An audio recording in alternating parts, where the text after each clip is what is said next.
Hi, Level 1 PhD students. It's Miss Benavides. I'm at home. I was going to try to come in today and show you guys how to do the double page spread, but all of us are sick. Okay, so if you go into Google Classroom, Susie has put up the double page spread resources. There's a slideshow in here that you should have a look at. The artist models are there, so you need to choose 6 artist models, which are your concepts for the second panel. You only need to do 2 developments and 1 final, and those should kind of have your own ideas in them, but if you get stuck and you need artist models, you can use artist models for those as well. Okay, so first things you're going to do is open this double page spread starter here, and you're going to open the file setup down here at the bottom, okay, which is called the DPS tutorial. Now, I think everybody should use this one as an example. If you come up with an extra concept and you don't like it and you want to change this one, fine, but I think it's a really good one to start with. So I would like everybody to do this one for one of your double page spreads, at least your first one. Do this with me. Okay, so you've got that. You've got the instructions here.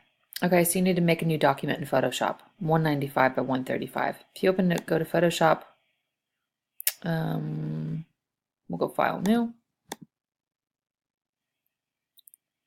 And we're going to set it to landscape, and we're going to do 195, 135. And it's 300 pixels an inch. That's fine. If you did pixels a centimeter, it's 118. Either way, that's fine, just as long as it doesn't say 73 or something here, because then your picture will be very fuzzy. And click Create. Now, if you go to the instructions, it says View Rulers, and we're going to add new guides. So I'm going to click back into my Photoshop and go View Rulers, which mine are already up at the top here. You see the numbers up at the top there. Mine are already there. If yours are not there, you need to click View Rulers. All right, and we're going to go View New Guide. And if you look in the instructions, we need one at 0.5 and then 0.95, or 9.5, sorry. So we're going to do 0.5 and hit OK. Then we're going to go again, View New Guide, 9.5, and hit OK. And that's getting closer to the center. Now where are the next ones? 9.75 and 10. Okay, so we'll go View, New Guide, 9.75, and View New Guide, 10. Okay, now what's the next ones? View New Guide, 19. Okay, and then horizontal we can see 0.5 and 13. So let's go back to Photoshop. View New Guide. Vertical is 19 because I know. Yep, and that's okay. And then we're going to go View New Guide, and we're going to click horizontal, and it's 0.5, and View New Guide again, horizontal, and 13. All right, so now you can see your guides are set so that you have 2 clear pages. You don't want to put anything down the gutter because that's where the magazine will fold. Okay, so your images stay within the picture basically on the left and the right. If they cross over, just make sure nobody's face is in it because you won't see it. Next instruction. It says now your paper is all set for your concepts, development, and final. Let's save one file so you don't have to do these steps all over. Okay, so what I'm going to do is I'm not working from a Mac, so you just want to make a folder in your documents. If I go File, Save As, my documents will come up from my Mac, probably. Yep, Documents. And I'm going to call this Concept 1. Save. Now if I go File, Save As, and we're going to do the same thing, Concept 2. And do this all the way until you get to Concept 6.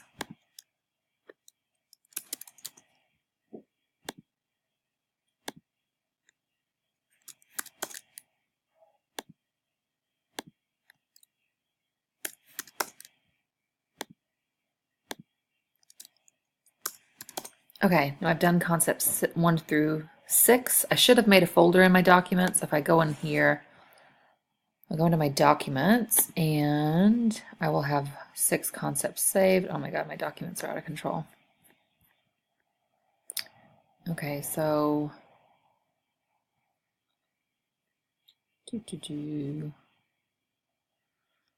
Wow. Anyways, I'm going to make a new folder. New folder, and we'll call it DPS. Okay, and all of your documents should be saved into there, into your DPS folder. All right, so now that I've done this, I'm going to click on image. I'm going to resize it to the development size. So the instructions here, so you go image, image size, and you change it to 285 by 200. All right, so if I go back to Photoshop, I'm going to go image, image size, and I'm going to do, what did it say? Let's see, 285 by 200. Okay. Width 285, 200. Okay.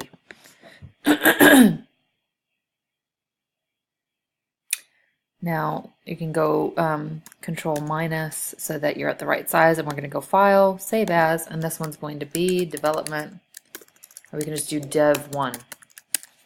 And in my documents, hopefully I can, it's just going to save to my documents. I'm going to have to put them in there later. Dev 1, file, save as, dev 2.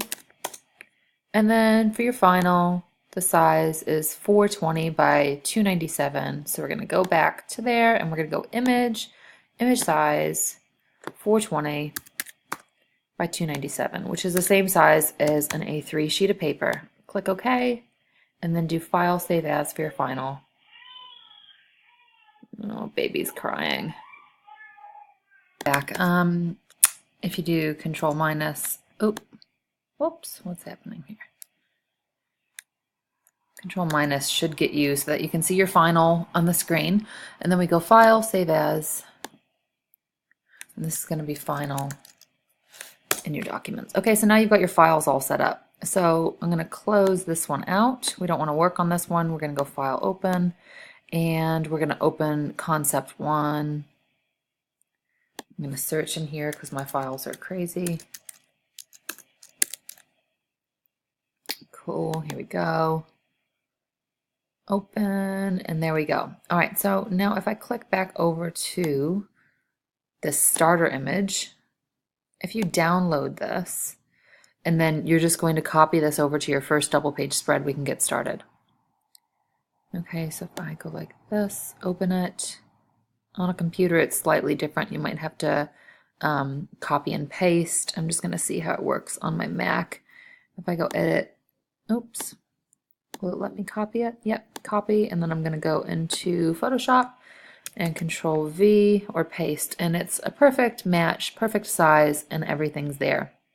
So I'm going to pause this and collect some images to put in here. So you're going to want to have an image on the left, and then maybe if your title is small, you can fit your title over here. And you're going to have your byline here. So hopefully you guys have come up with a byline or tagline, something that describes your theme in a few words. So this is best of both worlds. You guys need to come up with some sort of a phrase like that. Work with Susie on it, or classmates if you hadn't already done that. And here, this part here, it's just a description of the article. So you can find anything. You're not marked on what it says in terms of the text here, but you can find a brief description of what your topic is. And then here is just the body text that we paste in, and you can do the titles. You make those up on who you want the words to be by and who the photography is by. Okay, so it's pretty straightforward. I'll show you how to do it.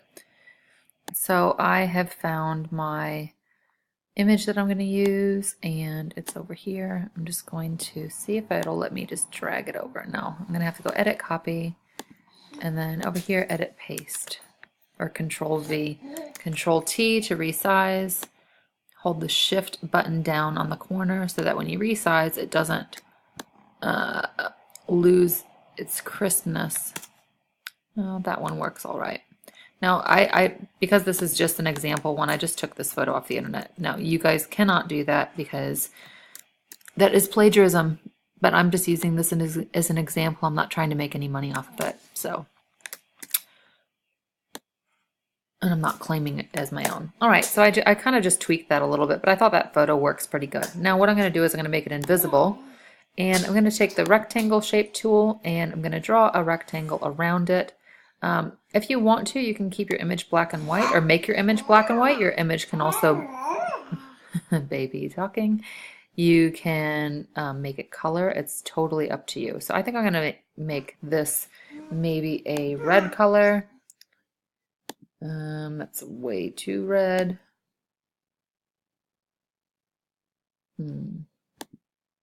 That works. And then what are we going to do? Hey, baby. Okay, so then I'm going to do a text box over here. Let's think. I suppose I should. I'll do text here first. So let's just say that my title is love. That's easy. The font that I would use is something that's going to match this. Lemon Milk is a good one, but you do need to stretch it because it's a bit blockier than this font on here. And I don't have Lemon Milk on my computer at the moment, so I need to see if I can find something that's really simple. I might do Century Gothic and see if that works, because that's a pretty Century Gothic regular. And if I do caps, if I do LO, it's not quite thick enough. Maybe bold. There we go. I'm just going to have to make this work for now. It might not be perfect, but it'll be good for now. Okay, so let's see if I can make this 100 and see what it looks like. Maybe 120. 140. Okay, now if I click on this and do Control T, what I'm trying to do is make this text match up perfectly with these letters so that it has the same exact kind of style. So I'm just going to stretch it out a little bit and scrunch it in as well so that it fits.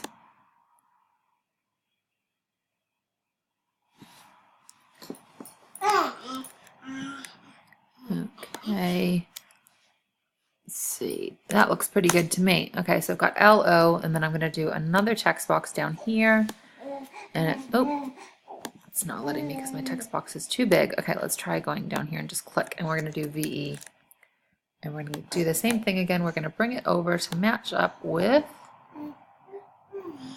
this, and I'm going to do Control T to resize it. I'm going to drag that in. Now,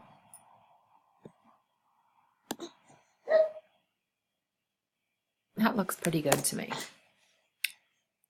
Just as long as everything kind of lines up. Now, down here, their title is, or their name is Mojo, but J-O is a lot smaller than M-O, but that's fine. But L-O-V-E, it looks pretty good to me. Okay, so what I'm going to do is over in my layers, I'm going to select, I've got VE selected, and I'm going to hold Shift down and click L-O. So I've got both of those layers selected.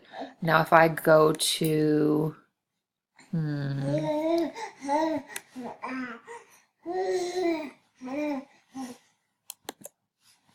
so I did Control click, and I'm going to go to Convert to Smart Object. Sweet. So now the LO and the VE are one layer. As you can see, they move together as one object. All right? Now, if I make this visible, everything visible, what I'm going to do is, let me see if I can remember how to do this. I'm going to place the text layer into this. So if I hold Shift, or is it Alt? I think it's Alt on your keyboard. If I hold, I've got my mouse in between the two layers and I hold Alt down and click.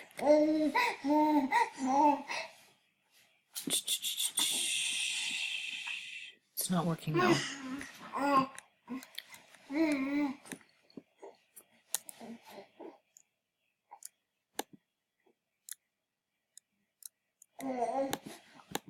Okay, something's going on with my layers and how they're all locked.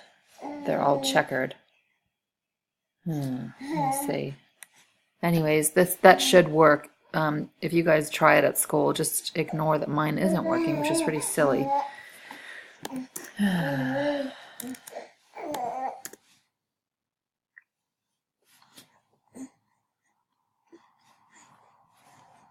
Maybe it's because I didn't make new layers. Let me see. New layer.